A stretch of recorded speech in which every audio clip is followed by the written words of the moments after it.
The curse of my ghostly birthday. Growing up as a fragile kid with an Asian mom was an experience all on its own. My mom, she had this belief that my vulnerability was somehow connected to my birthday, the 15th of July on the lunar calendar. It's a day that's considered the ghost's day in our culture, and because of that, I was never allowed to go out at night on that day. My mom would never really tell me why, but she was super serious about it. Instead, we'd stay home, preparing offering food and burning joss paper, basically paper money and goods we'd send to the spirits in the afterlife. My mom was so strict about this that she kept the tradition alive until she almost burned our house down one time. After that, she toned it down, and we started just making food offerings and going to the temple instead. Luckily, my birthday party was always celebrated in August, according to the regular calendar, so I could still hang out with my friends without hearing my mom's usual nagging. But you know how kids are, curious about secrets, especially their own. So when my mom mentioned she'd be in my auntie's house preparing the offerings on the 15th of July until the next morning, I saw my chance. I was 17, and I wanted to plan a birthday party for myself, away from home. As soon as she left, I called up Josh, my best buddy, to get our plan rolling. In no time, Josh was at my place, and we had everything we needed: a portable fridge filled with drinks, a cake, fishing gear, dried wood for a campfire, and a tent. We headed to the forest, picking a spot about a half hour from town, far enough to feel like we were in the middle of nowhere. This trip wasn't our first time camping together, but it felt different because it was my very first real birthday. We got to the campsite around 11 a.m., set up the tent under a big oak tree, and napped until the afternoon. When we woke up, we did some fishing by the nearby stream, not really expecting to catch anything, just to pass the time before nightfall. The real excitement was reserved for the birthday party we had planned for that night. As the sun dipped behind the mountains, Josh and I got the campfire going, the warmth pushing back the chill in the air. We found some sticks and strung up a happy birthday banner. Yeah, it felt a bit silly, but Josh was really into it, so I just went along with it. Finally, the moment I'd been looking forward to arrived. Josh had his camera ready, eager to capture every second of this milestone. Honestly, I don't mind. I've been counting down for this day for what I felt like forever. Josh, ever the enthusiast, fiddled with the fire, adding just enough wood to keep it going without making it too bright. Then he brought out the cake, lit the candle, and with the number 17 and told me to make a wish. So I closed my eyes, took a breath, and wished for more birthdays like this one. Simple and fun. Looking back, I can't believe that was my wish. When I opened my eyes, Josh was there, camera aimed at the cake, probably waiting for me to say something cheesy. I was about to crack a joke when something caught my eye. Up in the oak tree above us, there was this dark figure just sitting there. At first, I thought it was just a shadow, but no, it was more than that. It felt like it was watching us. I froze, just staring, trying to figure out what it was. My heart started pounding, and I could feel the hair on the back of my neck stand up. Was it a person? A shadow? I couldn't tell, and honestly, I didn't want to know. Then Josh called my name, and just like that, the spell was broken. I blinked, and when I looked back, the figure was gone. "Did you see that?" I asked, pointing up at the tree. Josh looked over confused. "See what? A ghost?" He laughed, clearly not getting it. I didn't say anything at first, just trying to make sense of it. When Josh waved his hand in front of my face, I snapped out of it and forced a smile. "Nah, it must have been nothing," I mumbled, trying to convince myself that I wasn't losing it. I tossed another log onto the fire, letting this warmth calm me down a bit. Josh probably noticed that I was a little freaked out, handed me a Coke without saying much. We sat there, sipping our drinks, trying to laugh it off, but the weird feeling lingered. Eventually, the fire started to die down, and we knew it was time to call it a night. We headed back to the tent, each of us lost in our own thoughts. That night, I had one of the strangest dreams. I was back in the woods, but everything felt off, darker, quieter. I was alone, but I didn't feel alone. There was this girl about my age holding her hand and leading me through the trees. I couldn't see her face, but her grip was cold, almost ice-like. The whole thing felt so real, like I could actually feel her touch. We walked deeper into the woods, and just as I was about to ask her where we were going, she disappeared. I jolted away, my heart racing, and for a second I thought I was still in the dream. The tent was pitch black, and the silence outside was almost suffocating. I lay there for a while, trying to shake off the creepy feeling from the dream, but something wasn't right. My hands still felt cold, like the girl had never let go. Then, of course, nature called, and I realized I needed to pee. Just great. I reached for my phone, 1:13 a.m. I regretted all the drinks from earlier, but knew I couldn't hold it in. So I grabbed my flashlight, crawled out of the tent, and stepped into the freezing air. The cold hit me like a slap. I wished I'd remembered my coat. I didn't want to wander too far from the tent, so I found a spot nearby and tried to make it quick. As I was finishing up, I heard it, a whisper carried by the wind, soft but clear. "Come with me." Every hair on my body stood on end. My heart pounded as I spun around, shining the flashlight into the trees. "Who's there?" I called out, but all I got in return was silence. Pure, terrifying silence. My mind raced, thinking back to the dream and that girl. Was I just imagining things, or was something really out there? Josh must have heard me scream because he stumbled out of the tent, half awake and looking just as freaked out as I felt. "What's going on?" he asked. I didn't want to scare him more, so I shook my head and mumbled, "It's nothing, just the wind or something." But inside, I wasn't so sure. We both crawled back into the tent, but sleep was the last thing on my mind. I lay there, wide awake, convinced that something or someone was out there, watching us. Every rustle of the leaves, every creak of the trees had me on edge. I tried to tell myself it was just imagination, that I was being paranoid, but deep down, I knew that night was far from over. Morning came, but I felt like I hadn't slept at all. Every time I dozed off, I'd jolt awake, my heart racing like I was being chased. When I finally did open my eyes, it was because Josh was shaking my shoulder, looking a bit freaked out himself. "Hey man, you okay? You've been out cold." I tried to sit up, but my legs felt like they were made of lead. My whole body was cold, especially my ankles, which felt like they had been dipped in ice water all night. As I slowly pushed myself up, Josh's eyes widened. "Dude, what happened to your legs?" he asked, his voice edging into panic. I looked down and my stomach twisted. There were these dark, bruised-like marks on my ankles, almost like fingerprints, 10 of them, digging into my skin like someone had grabbed me with an iron grip. I could barely stand, so Josh had to help me out of the tent. The morning sun was up, but it did nothing to warm me. I sat there in the sunlight, shivering, trying to piece together what had happened. I told Josh about the dream, the figure in the tree, and the whisper in the night. He listened, his face growing more serious with every word. "You think it's connected to your birthday?" he finally asked. He was just trying to make sense of it all. I didn't know what to think. All I knew was that I needed to get away from those woods. Josh didn't argue. He packed up our stuff while I sat there, trying to shake the feeling of those icy hands on my skin. When we got back to my house, my mom was waiting on the porch, looking like she was ready to lecture me. But when she saw me limping, her face changed. I told her everything, about the camping trip, the figure, the dream, and the fingerprints. Her expression went from angry to scared in seconds. Without a word, she grabbed her keys and said, "Get in the car, we're going to the temple." It's been years since that night, but whenever I look back, it all feels like it just happened yesterday. I haven't gone camping on my birthday since, and honestly, I don't plan to. Some things, like the old stories and warnings, aren't just superstition. There's a reason they exist. Maybe it's better to respect those boundaries, even if we don't fully understand them. The Man in the Cornfield. My usual drive home from the storage facility I managed took about 20 minutes. Since the facility was located in a small, isolated area on the outskirts of a rural town, I had to pass through a vast stretch of cornfields. The route was desolate at night, with only the occasional car passing by. And during the season when the cornstalks grew as tall as an adult, the scenery took on an eerie vibe of a farm horror film. However, I paid it no mind, assuming nothing significant could happen on this quiet country road, or so I naively thought. A month ago, a local man named Tom Carter went missing. No one had seen him since, and the last place he was rumored to be was near this very cornfield. People in town spread word to one another to avoid the area after dark. Since then, even though I was skeptical about the rumors and still traveled the same route, I have found myself becoming more wary of the cornfield. My story took place on a typical Thursday night, as I drove home from my late shift. As I drove deeper into the field, my truck's headlights caught something up ahead. A figure was standing in the middle of the road. It was a man, dressed in disheveled, dirty clothes. He looked like he hadn't slept in days, but as he saw me passing through, his weary eyes lit up. I didn't want to stop, but the man suddenly ran into the middle of the road, blocking my way. I slammed on the brakes to avoid crashing into him. My truck swirled on the dirt before it came to an abrupt halt. Annoyed and irritated, I rolled down my window, ready to shout at him, but as he quickly approached my truck, the desperation in his eyes softened my anger. "Please, can you help me?" he asked, his voice trembling. "My car broke down. I've been stuck here for hours."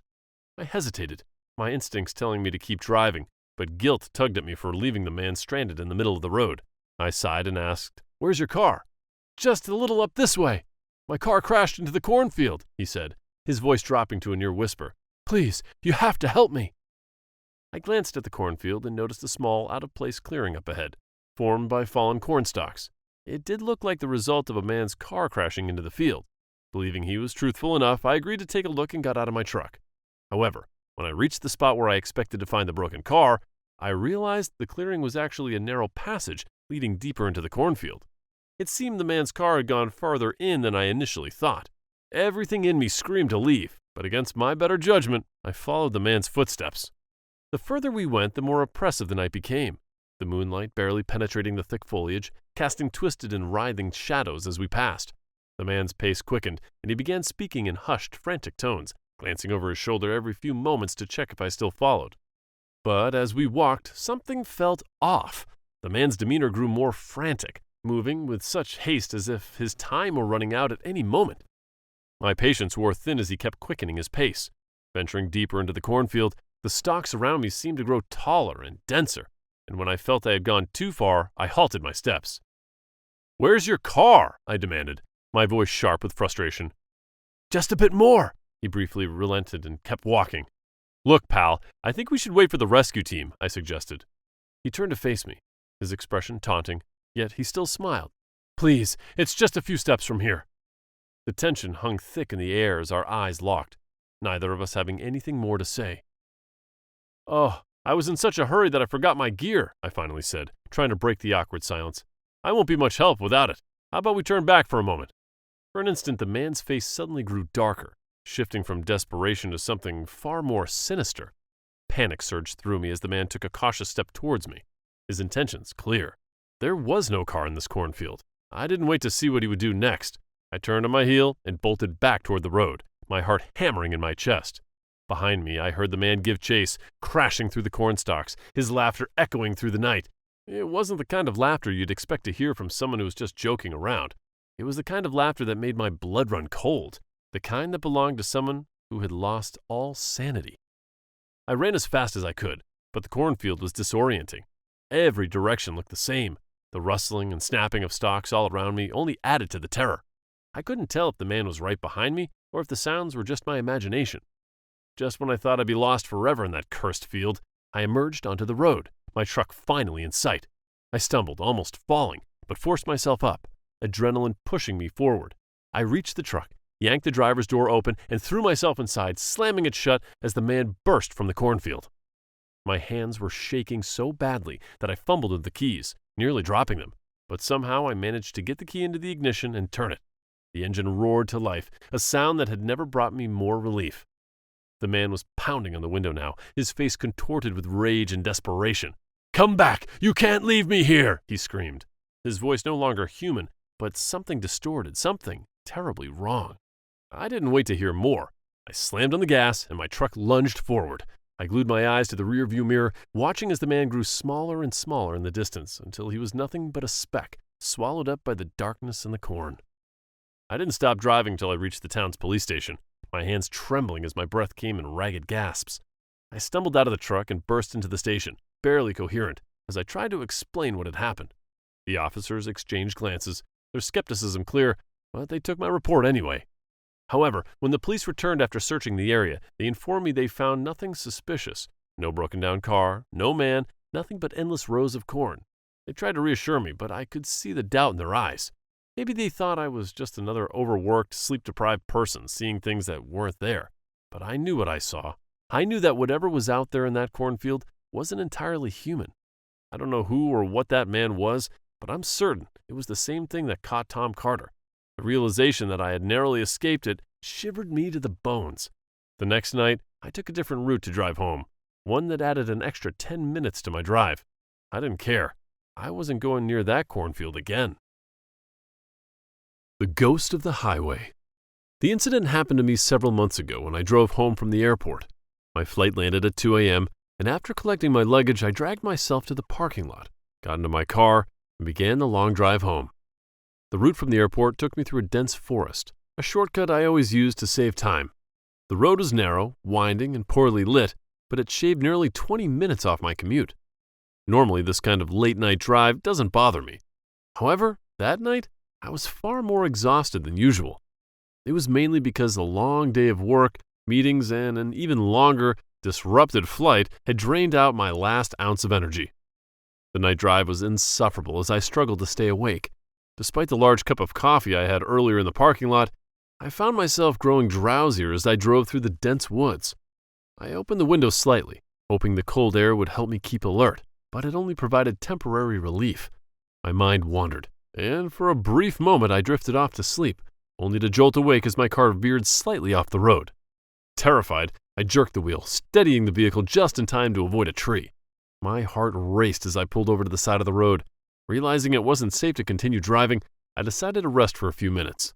I reclined my seat, closed my eyes, and quickly fell into a light, uneasy sleep. I had barely closed my eyes for what felt like a few minutes when a faint, distant scream startled me awake. It was so faint at first that I thought I was dreaming, but then the scream repeated itself, louder this time, cutting through the stillness of the forest. My eyes snapped open. The scream for help was real, echoing through the trees, a sound so desperate that it made the hair on the back of my neck stand on end. Fear gripped me, tightening like a vice, but the loud pleas compelled me to act. Someone could be in serious danger, lost in the woods, and I might be their only hope. Against every instinct screaming at me to stay in the car, I opened the door and stepped out. The cold night air hit me, snapping me fully awake. I grabbed my phone for light, though the battery was dangerously low, and cautiously entered the forest. I ventured deeper into the woods and called out to the person in distress, but the screams seemed to move further away. I pressed on, and my phone's weak light barely pierced the darkness, making me feel like I was walking into a void. As I navigated through the thick underbrush, the uneven ground nearly causing me to stumble, the erratic scream persisted, and I called out, asking for the person's direction again. The unnerving sound answered my call, but it was sometimes near, sometimes distant, as if it were playing tricks on me. Panic set in when I realized I wandered too far from my car on the road. The forest was disorienting, with the trees and shadows blending together, making it hard to tell which direction I was going. I called out again, but this time the replies seemed to fade away, as if the voices were retreating deeper into the woods. I halted my steps, not daring to carry on, even though the pleas kept coming. If I continued following those voices, I'd probably get lost. A shiver ran through my spine as the realization hit me. The voices were trying to pull me deeper into the forest. The scream echoed again, and this time, it felt like the whole woods bore its eyes on me. Instinct kicked in, and I turned and ran, desperate to find my way back to my car. The trees seemed to close in around me, branches clawing at my clothes, roots tripping me, and the ground pulling me down with every step. But I did not dare to stop. The scream grew louder, closer, more desperate, as if trying to sway my resolve. My legs burned as I pushed myself harder towards my car's headlights. When I finally reached my car, I threw myself inside and sped off immediately. However, even as I drove away, the scream seemed to follow. I had to turn on my radio, blasting it to drown out the terrifying noise of the dark wood. Relief washed over me as I exited the winding road and merged onto the highway. The scenery of the familiar drive home eased my tense nerves, but just as I started to relax, something caught my eye in the rearview mirror. A figure stood in the dark bushes by the side of the road, barely visible in the shadows. It was motionless, watching me with a chilling intensity as I drove away. My blood ran cold as I realized this could be the source of the scream, the thing that had lured me into the forest, and it was nothing human at all. As I drove away, the forest faded into the distance, but the terror lingered. My eyes kept flicking to the rearview mirror, half expecting to see something or someone following me. I tried to rationalize what had happened, blaming it on exhaustion and my mind playing tricks on me, but I couldn't shake the feeling that something far more sinister had been out there, something that wanted me to follow that scream.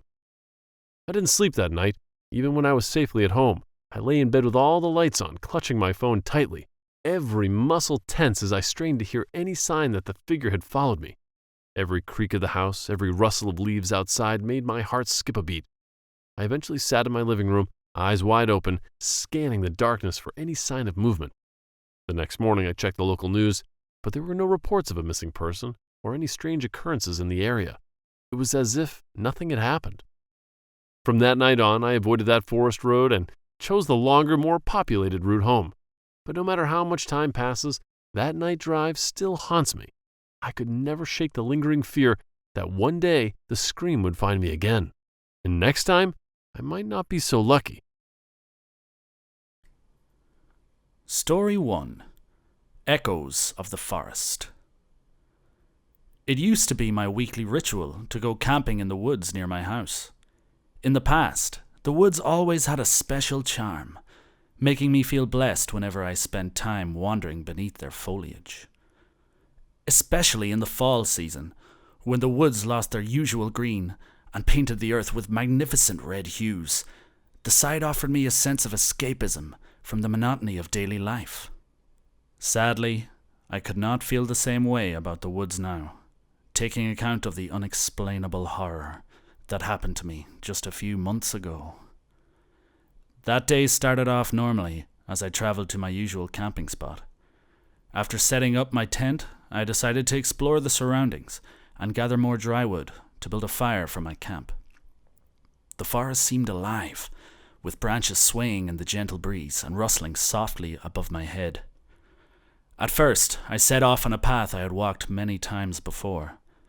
Then, a strange pull urged me to explore nature a bit further, and I ended up wandering farther from my campsite than I intended. That's when I stumbled upon a trail I had never seen before. It was partially hidden by overgrown bushes and fallen leaves, and I almost didn't notice it at first glance. Curiosity got the better of me, and I decided to follow the trail. I still remember how my surroundings weirdly changed as I traveled deeper. The trail grew darker, the temperature drastically dropped, and even the air hung thicker and heavier somehow. At that time, I didn't think much of the changes. Attributing them to the increasing density of the trees around me, I kept on walking. Stood at the end of the trail was a dilapidated old cabin, seemingly abandoned for decades. The wooden house was a haunting sight, standing in stark contrast to the natural beauty of the forest. Its wooden walls were weathered and covered in moss, the roof sagging under the weight of time. Windows were broken, and the front door hung ajar, creaking softly in the breeze. A chill suddenly ran down my spine as I approached the front yard of the abandoned cabin. Vines had crawled up the sides, and the steps leading to the porch were cracked and crumbling. I stepped cautiously onto the rickety porch, the wood groaning under my weight. Pushing the door open, I was greeted by a musty smell, a mix of damp wood and rot. The interior was just as decrepit as the exterior. Cobwebs adorned the corners, and dust covered the empty floor entirely. The only furniture left inside was a chair, standing alone by a broken window. I moved through the vacant rooms of the cabin. All shared the same look, empty and dusty. The property was eerily silent, save for the occasional creak of the floorboards under my feet. I made my way to the last room at the back of the house, expecting to see the same scenery. However, my eyes caught something completely out of place, a thick metal door. It stood in stark contrast to the rest of the house, which was entirely made of wood. The door was bolted shut and looked new and solid, almost industrial, as if it belonged to a different era or place entirely. Hesitant for a moment, I then approached the door. A mix of fascination and dread swirled inside me as I got closer. Then I heard it, a faint sound of chains rattling, accompanied by an eerie, gurgling noise.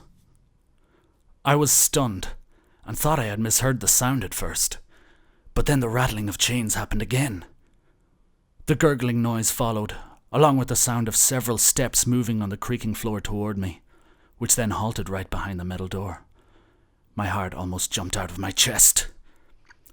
Something was standing behind this thick door, and it knew of my presence. The most rational possibility I could think of was a guard dog, but I wasn't sure, as the noise it made didn't sound like a dog's growl at all. Whatever was behind that door was not something I wanted to encounter. Panic took hold, and I turned to flee. My heart pounded in my chest as I walked away from the house, a sense of uneasiness hanging over me. The trail that had seemed so inviting suddenly felt like a trap. I quickened my pace as I saw the familiar track leading back to my campsite ahead, not daring to look back. When I finally reached my campsite, I didn't stop for a second to rest. The safety of my tent no longer seemed enough. I hastily gathered my belongings. The woods that had once felt like a sanctuary now felt like a prison. I moved my camp to a spot closer to the edge of the forest, hoping that the distance would bring some measure of safety. When the night came and I sat by the new fire, feeling much more secure, the thoughts of the house and the metal doors still haunted my mind. A million questions uncontrollably popped into my head. What was behind it? Why was it there? The questions swirled in my mind, but I knew one thing for certain. I would never venture down that trail again. Deciding not to disturb myself further, I went inside my tent and tried to sleep, naively believing danger was miles away. The rustling of leaves and brushes woke me up in the middle of the night. Half asleep, I dismissed it as the noise of some wild animals, perhaps a deer or a squirrel, and tried to drift off to sleep again. The rustling quickly turned into a loud thud, and this time my eyes flew open, adrenaline coursing through my veins, jolting me awake immediately. Someone was drawing near my camp. My heart raced as I saw an ominous shadow slowly casting onto my tent. The shape of it suggested it was a woman. Fearing the worst, I grabbed an axe nearby, unsure whether to speak up or remain silent. Each second felt like an eternity. I kept glancing toward the dark figure, half expecting to see the strange woman take a few steps closer to my tent.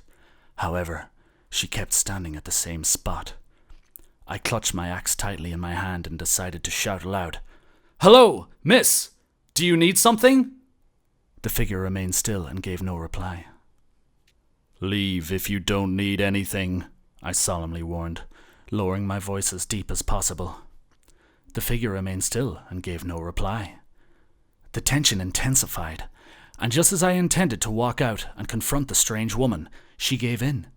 Her shadow gradually moved away from my tent and disappeared into the dark woods.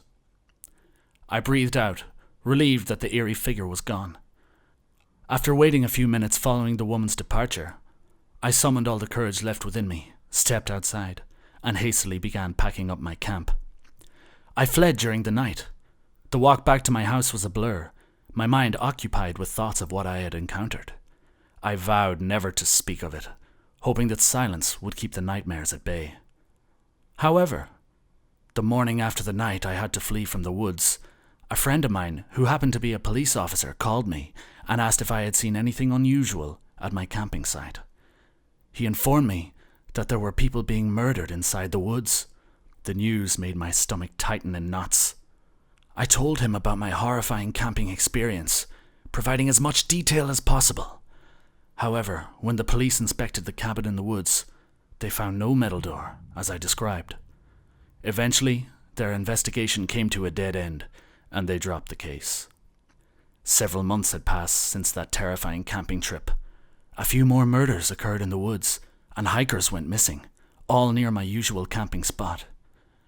People in town soon whispered about how the woods were cursed, and no soul dared to wander near them.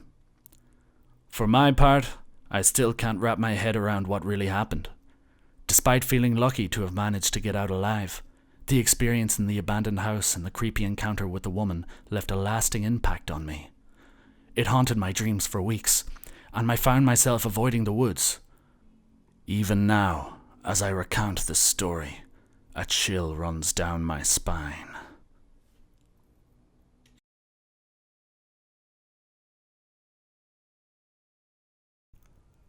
Story 2: Massacre at the Camping Site. The incident happened the summer I turned 12. After celebrating a small birthday party with my mom, my dad and I planned a father and son camping trip for the next day, a tradition we practice nearly every year. The spot we chose was somewhat remote, with few people around, providing the solitude we were both seeking. However, the camping spot was still accessible by car. Dad and I packed up the car with camping gear, food supplies, and other necessities to live in the wilderness for 3 days. We departed early in the morning and reached our destination when the summer sun was already high above, beating down on the highway with unbearable heat. However, as we traveled deeper into the campsite, the air became cooler, as the forest foliage grew denser, offering us much needed shade from the intense sun rays. We left our car at the parking lot and decided to walk further into the forest on foot.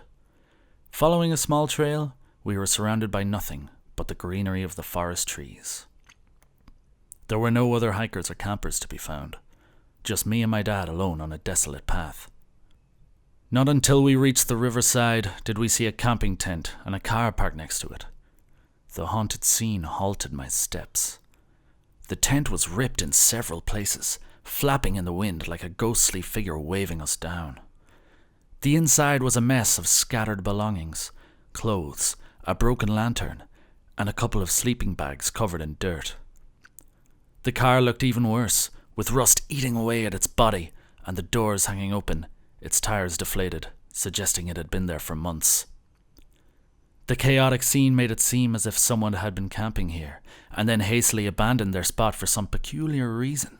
Or worse, they could be attacked. My dad halted his steps too.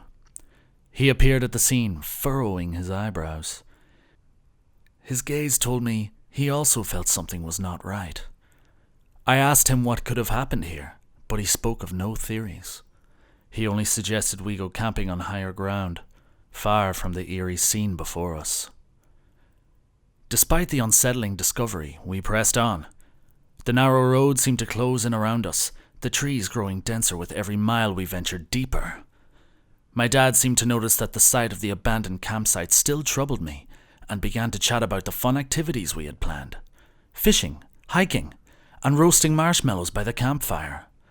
Eventually, we reached our desired spot. It was dry, high ground overlooking the water, to the right of the road. Another trail crossed it, leading up to even higher ground in the forest, but we decided to camp along the riverbank. As we set up our tent, I glanced down the slope and saw another family camping near the riverbank. They had a large tent and seemed to be enjoying themselves. 2 kids, around my age, playing by the water while their parents prepared dinner. The sight of them brought some comfort, reminding me that we weren't completely alone in the woods. I forgot all about the abandoned tent when the sun began to set. My dad built a campfire, and we sat around it, roasting steak and telling stories. He talked a lot about his memories of camping with Grandpa when he was a kid, just like we were doing now. The night went on peacefully, with no disturbance. Occasionally, laughter from a nearby family echoed back at us, and my dad immediately repeated his intention to persuade my mom to join us camping in the near future. However, as the darkness deepened, a strange feeling of being watched began to cloud my mind. Growing up, I was always a sensitive kid with a strong sense of intuition, especially when I sensed something awful could happen. It likely would. I tried to engage more in the conversation with my dad, hoping the uneasy feeling would go away. Despite the comfort of the campfire and my dad's reassuring presence, the feeling still lingered. At last, we crawled into our tent to rest. I lay there, staring up at the canvas ceiling, listening to the sounds of the forest. My dad's steady breathing beside me was a small comfort, but the silence outside was unnerving. It felt like the forest was holding its breath with me, waiting for something to happen. I drifted off to sleep, unaware of the passing time, until my dad shook me awake in the dark. My eyes flew open as he whispered in my ear that we needed to move fast. Sensing something terrible was happening, I quickly sat up and began gathering my stuff in a hurry alongside my dad. A woman's scream suddenly pierced the air, shattering the tranquility of the forest. My blood ran cold as I heard another, and then another. Desperate, terrified cries echoing through the trees. With trembling hands, I zipped my backpack closed and crawled out of the tent. The outside world was pitch black, with no stars or moon rising above. I foolishly tried to turn on the flashlight, but my dad snatched it from me just in time before the light could flicker on. He signaled for me to keep quiet and follow his instructions. It was too dark for me to see anything clearly, but the eerie sounds were vivid enough to suggest a bloodbath was happening below us. The parents' frantic shouts for their children were abruptly silenced. I heard them beg for mercy, and then, horrifyingly, The unmistakable sound of blood spattering against the canvas filled the air, nearly making me choke with fear. In just a brief moment, the forest fell back into silence. However, this time, the silence was too loud to bear. My dad grabbed my arm, pulling me back, urging me to go. Never in my life had I heard his voice quiver as it did in that moment of terror. In the utter darkness, blood pulses drummed in my ears as we hurriedly made our way back to the trail leading up the mountain. The screams were gone, leaving us with the horrified sound of the killers laughing and chatting. It took us more than an hour to make it back to the parking lot. We threw everything into the car and jumped in, my dad fumbling with the keys in his haste to start the engine. The tires spun on the gravel before finding traction, and we sped away from the campsite. My heart refused to stop pounding as we drove through the night. My mind was a whirlwind of terror and confusion. What had we just witnessed? Who, or what, had attacked that family? The questions haunted me, but one thing was clear. We had narrowly escaped a nightmare that would haunt me for the rest of my life.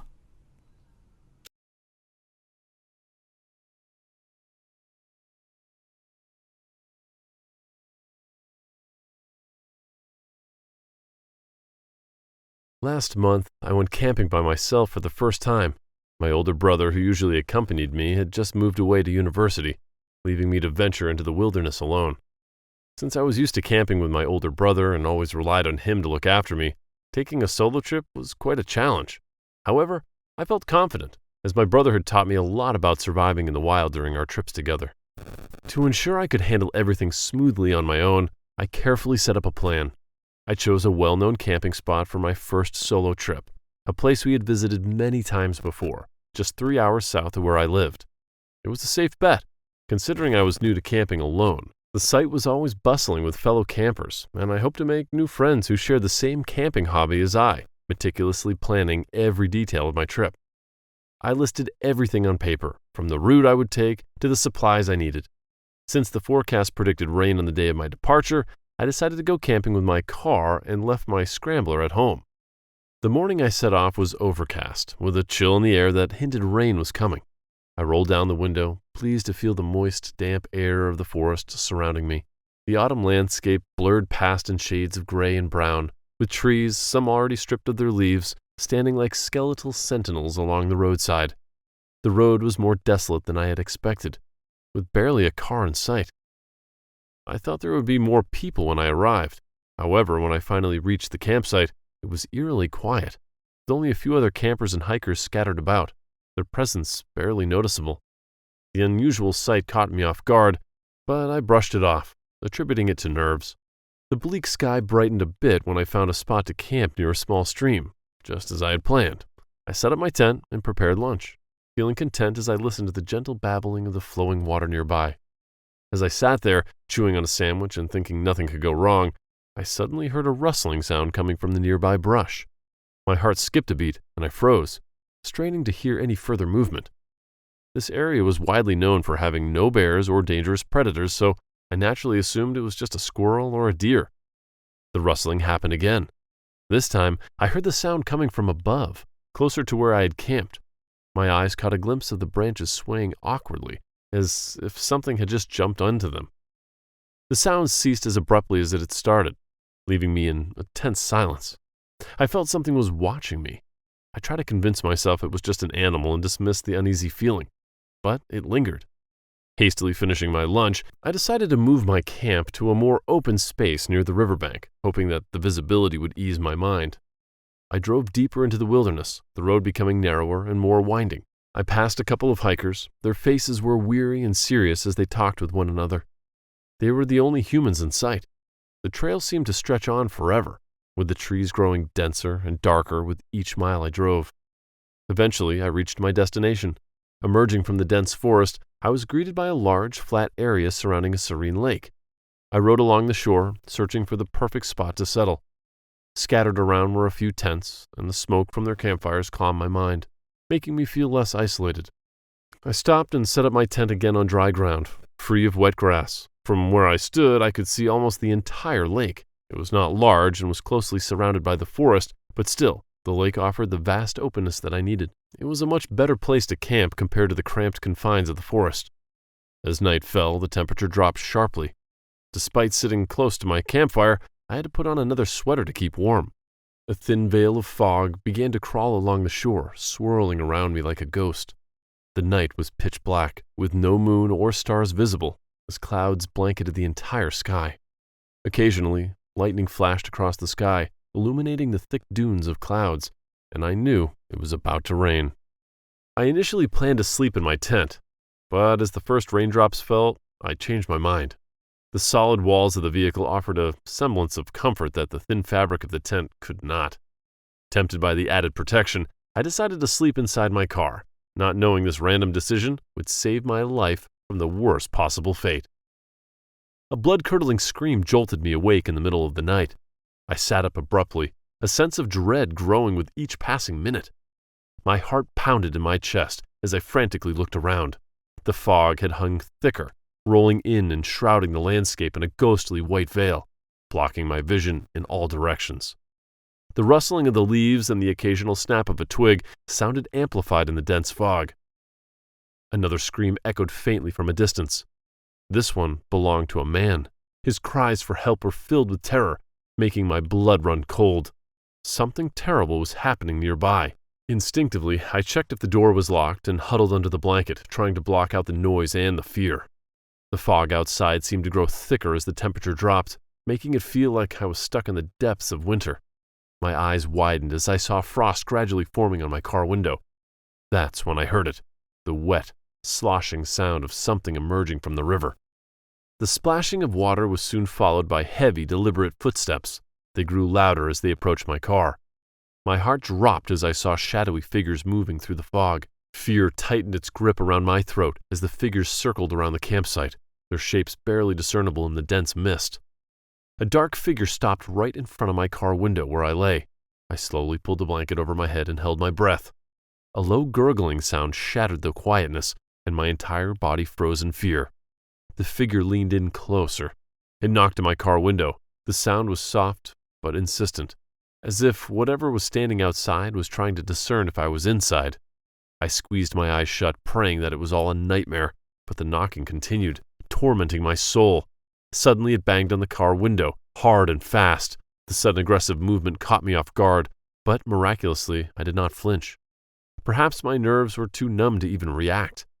Finally the figure moved away, and I allowed myself to let out a gentle breath of relief. However, the danger still lurked outside my campsite.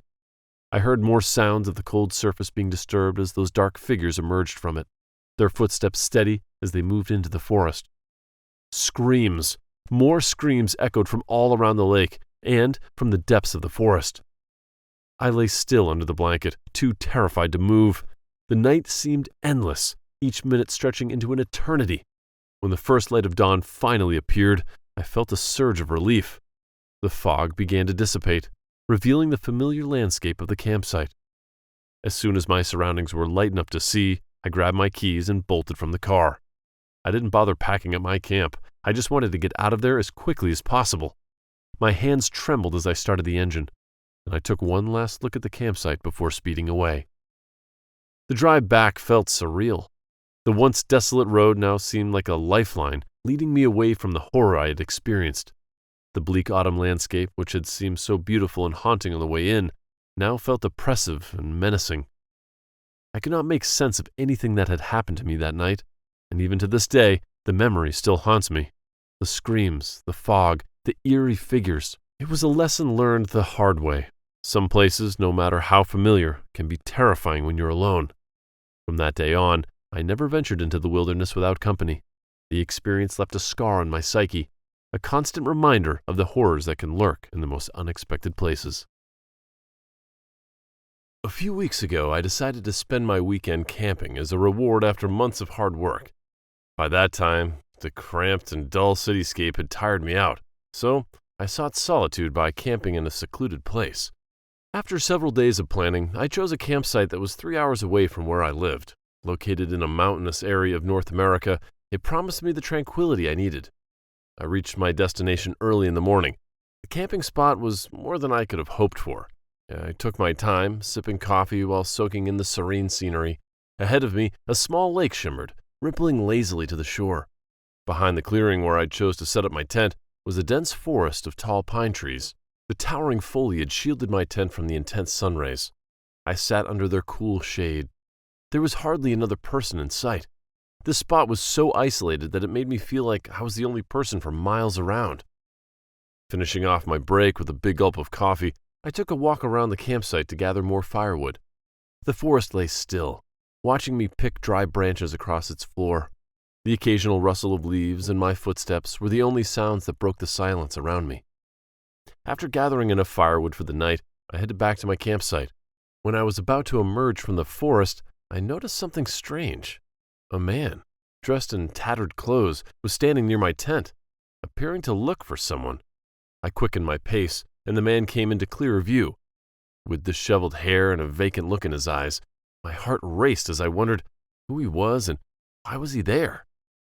"Hello?" I called out, trying to sound more confident than I felt. The man turned to face me, but didn't say a word. He stared at me with an unsettling intensity. I walked closer, keeping my eyes on him. "Can I help you with something?" I asked, hoping to get some sort of response. The man now smiled at me, an awkward smile that revealed decayed teeth within, and shook his head. He finally spoke to me, but his accent made it too hard for me to understand what he was trying to say. I doubted it was English at all.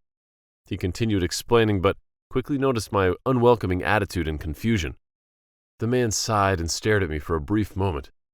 He then tipped his worn-out hat as a gesture of retreat and walked away, disappearing into the woods.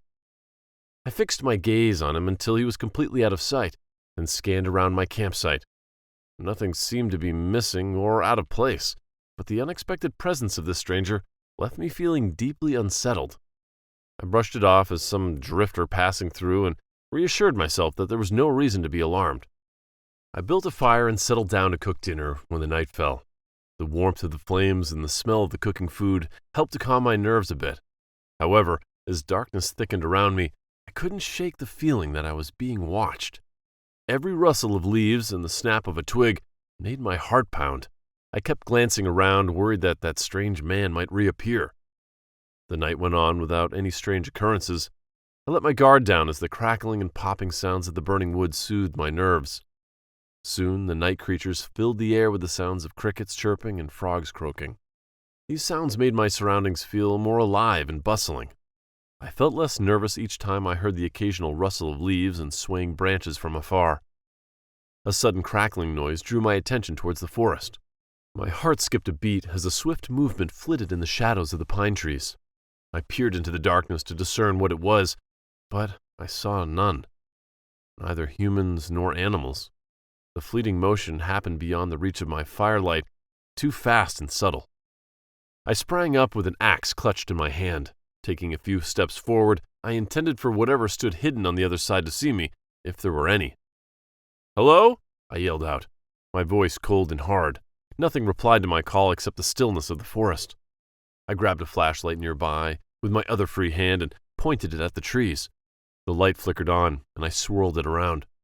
The depth of the forest appeared before my eyes, with layers upon layers of swaying trees, yet nothing suspicious came to light. After a while, I dismissed the eerie noise as my mind playing tricks on me, and called it a night. I doused the fire and crawled into my tent, hoping that sleep would come quickly and put an end to my growing paranoia. As I lay there curled up in my sleeping bag, I couldn't shake the feeling that I wasn't alone. The walls of the tent seemed flimsy and insubstantial. The little protection it offered only fueled my imagination of whatever might be lurking outside. I lay there for what felt like hours, listening to the sounds of the forest and the rhythmic beating of my own heart. Gradually, my exhaustion caught up with me, and I began to drift off. However, just as I was on the edge of sleep, I heard it, a faint, almost imperceptible sound. Footsteps. Someone or something was moving around outside my tent. I bolted upright, my heart pounding in my chest. The footsteps were getting louder and quicker. They ran toward me. I hastily unzipped the tent and peered outside, my flashlight cutting through the inky blackness. To my horror, I saw two men running towards me. One of them was the man I had seen earlier, still dressed in his tattered clothes. The other was a blurry figure wielding an axe. Panic surged through me, and I scrambled out of the tent, sprinting towards my car. The adrenaline coursing through my veins gave me speed I didn't know I had. I flung the door open and jumped inside. One of them, the one I had encountered earlier, snatched my door out of my reach, preventing me from shutting it. I kicked him hard in the stomach and shut the door tight. My hands were shaking so badly that it took me a few tries to get the keys into the ignition. When I finally turned the key, nothing happened. The engine wouldn't start. Frantic, I tried again and again, but the car remained silent. It was then that I noticed the fuel gauge. It was empty. I knew for a fact that I had nearly a full tank when I arrived at the campsite. This didn't make any sense. How could it be empty now? I looked out the car window. The man in tattered clothes had regained his balance. He stood with his friend, grinning at me, and at that moment, I knew the reason why. The men closed in, and I could see the glint of the axe in the moonlight.